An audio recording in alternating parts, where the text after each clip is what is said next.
As we advance in our discipleship journey and we allow Yahweh to develop our character, people should immediately see us as fit for the role we've been called to undertake. One of the great things about reading the scriptures is being able to learn from the examples of others, the mistakes they made and how they were used by Yahweh. Joseph, he came from a dysfunctional family. His father, Jacob, a poor role model. He had 12 sons from 4 different mothers, and there was constant competition and conflict among all the children and all the mothers. Joseph, he was the favorite, and his dad presented him with a distinctive coat. I don't think it was a multicolored coat, but just one that went down to his wrists and ankles. It meant he wasn't seen as a worker, but as someone who watched while others worked. And when he had a dream about his brother's sheaves of grain bowing down to his, he couldn't wait to tell them about it, which didn't go down too well. He made matters worse by sharing a second dream, the sun and moon and 11 stars bowing down to him, which made his brothers resent him more, but also now offended his father. Joseph was so focused on how great his dreams were for him, he didn't think about how the dreams would sound to others. Was that arrogance, youthful pride, or just immaturity? Aged just 17, he was sold to Potiphar, the captain of the Egyptian guard. It's easy to complain about situations we find ourselves in, difficulties we face, blaming our parents, family, circumstances. Someone once told me, every tub must sit on its own bottom. That means people must be responsible for themselves. And Yahweh makes a promise in Jeremiah 29:11. For I know the plans I have for you, declares Yahweh, plans to prosper you and not to harm you, plans to give you hope and a future. Yahweh always sees the big picture, even though we don't. So Joseph, he may have been immature and arrogant, but despite coming from a dysfunctional family, he showed his faithfulness to Yahweh, probably learning from his grandfather Isaac.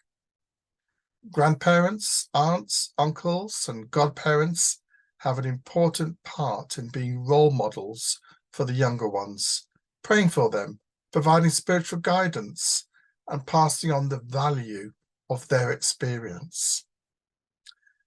It would have been so easy for Joseph to moan about his situation, but he learned to bloom where he was planted and to be faithful. Yahweh knew Joseph would need training for high office to fulfill his future role. What better place to learn than in the household of a very important official? Yahweh will use people to train us to be ready to do his work when he needs us to do it. And Joseph followed Yahweh, even though he was probably the only one in that household who did. So don't get discouraged if you're the only one. Potiphar saw that Yahweh was with Joseph in how he worked, his values, his integrity. And do our secular bosses see the difference serving Yahweh makes by how we work, our values, integrity? What is integrity? It's how we live when no one else is looking. It's living in public the same as we live in private, becoming the kind of person who does the right thing in the right way at the right time, all the time. And just like Joseph, our workplaces can be blessed because we're there, working faithfully and with integrity, pleasing Yahweh, not people. As a young man, Joseph had watched others work. Now Yahweh had developed his character as he acknowledged and allowed Yahweh to direct his path. He was a handsome man, though, Joseph, and sometimes during the 11 years he was in Potiphar's house, Potiphar's wife noticed and lusted after him. And it must have been a great temptation for Joseph, a young man, single, no attachments. Who would know? Surely the wife would keep any affair secret. But he demonstrated integrity, even though no one else could see. This is always the answer. Say no to sin. Even if our feelings and our senses are telling us yes. He ended up in prison, but the warden put him in charge. Why? Because Yahweh was with him and he maintained his integrity, doing the right thing, irrespective if anyone was watching. And while in prison, his character was further developed and he was prepared for his opportunity.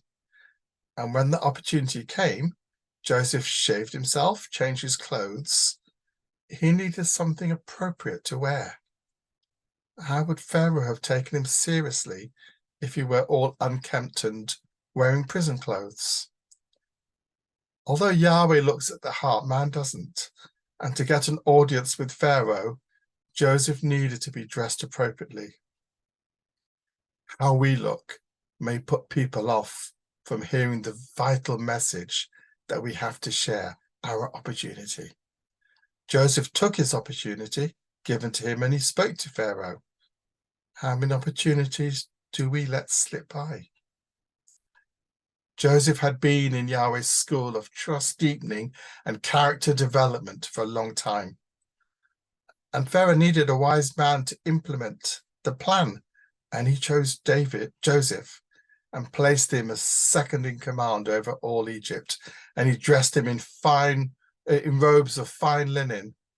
And now Joseph's clothes were an external reflection of his developed character, his wisdom, and complete trust in Yahweh. So to wrap up, Joseph didn't start out too well. He was arrogant and immature, didn't have great family examples, but he was faithful to Yahweh. And he allowed Yahweh to shape his character through the hardships and temptations he went through, which helped him to mature as a faithful servant of Yahweh. He didn't get bitter, he got better. He endured his trials patiently, never giving up, and was used by Yahweh to save the whole nation of Israel. Now he was ready for the role Yahweh had chosen him for.